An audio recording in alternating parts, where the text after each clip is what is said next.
had ended up in the hands of Islamic State militants in Syria and Iraq. I'm very glad that our report has been adopted. It is a strong signal for stricter EU arms export control. We need to put to an end both the EU's military madness as well as the unscrupulous and lucrative business of death by European weapons. Well, the document penned by German MEP Sabine Lösing expresses shock over the volume of EU weaponry going to Daesh. It urged far more needed to be done to stop export licenses that might be used to supply terrorists, adding that more effective methods must be found to stop the transfers.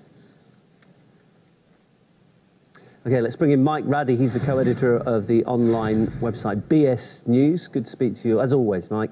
Large amounts of EU-made weaponry going into the hands of terrorists. Is this unbelievable to you? And I suppose the obvious question is, how on earth is it happening?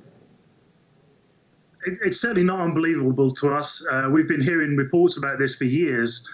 In fact, a couple of years ago, we interviewed Faraz Shahabi, the MP, independent MP for Aleppo, and he was showing us evidence of huge weapons caches that had been recovered by the Syrian Arab Army that had originated in Germany, in other parts of Europe, in Great Britain and Israel, as well as the US, of course.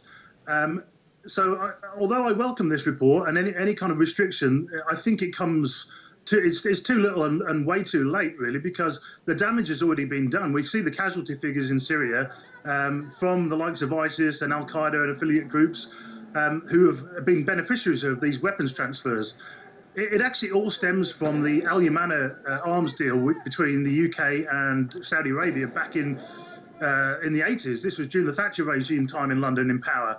And one of the caveats of that deal was that there would be no arms export end-user certificates, so there'd be no reason or no way to police where the weapons ended up.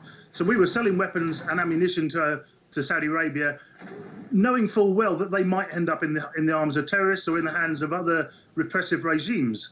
And there was no way to police that anymore. So the Foreign Office effectively greenlit the fact that we were going to be arming terrorist groups, including ISIS and Al-Qaeda, even back then. And that policy has continued to this day. Obviously, the sort of get out of jail for the British government is that we were lawfully selling weapons to Saudi Arabia, and what they'll say is, unbeknownst to us, they were then shipping those to various terrorist groups in the region. So, yeah, it's not a surprise to me. I've seen the evidence of how many weapons have been recovered by the Syrian Arab Army, and this has been reported for years. Even RT have reported on this in the last few years. So it shouldn't have been a surprise to any of the European Parliament members, but it seems to have caught them all by off guard. Whether this will actually stop the weapons flowing into ISIS hands and Al-Qaeda hands, I don't know. But at least they're acknowledging it for the first time in a long time, I think. The draft text of this report says that transfers to third parties, including the United States, should be refused if they contravene, as you talked about, end-user certificates. Perhaps the surprising thing for some people, the mention of the US specifically. Does that surprise you? No, because once again, the US has its own export regime and export license agreements that are probably far more lax than those of the UK. So if you wanted to circumvent European legislation in terms of arming ISIS, then send the arms to the US. They could send them to Bulgaria, and eventually they'll get into the hands of ISIS and other groups who ostensibly we're supposed to be fighting in this war on terror. So, yeah, there's lots of ways to circumvent this. And so I think that the inclusion of the US in this restriction is probably a good idea.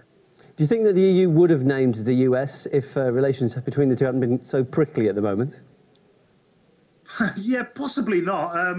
Obviously, there's lots going on in that relationship at the moment. We have Macron and Angela Merkel calling for an EU military unification. They're not actually calling it that, but they're calling for an EU army. That seems to have upset Trump. I don't think that part of the relationship will be affected, though, because the EU military sort of unification, that's been on the cards for 20 or 30 years now. So I think that's going ahead, despite Brexit negotiations ongoing. Whether that becomes a threat to NATO or even means that NATO will be unfit for purpose, who knows? But that seems to be going on, proceeding ahead. So, yeah, I think that although it does appear that relations are sort of beginning to sort of freeze between Europe and the US. I suspect that deep down, in terms of arms trade and the global trade in weapons, nothing will change really, because it's such a big money spinner for the businesses like BAE Systems and Raytheon and all the companies in the US. So no one in the UK government or the US government is going to actually restrict that trade, because it's such a big money spinner. And obviously the governments of those countries are responsible and do aid and facilitate weapons transfers around the world. So it's unlikely that it will actually make much difference, but at least it's been acknowledged. A little bit like the Pentagon acknowledging that their funds from USAID and all the NGO funding was ending up in the hands of Al-Qaeda, which was only last week. And again, people have been talking about that for years, but again, it's nice to see it officially acknowledged for once. We've been hearing the thoughts of Mike Raddy, co-editor of BS News. Mike, good to speak to you.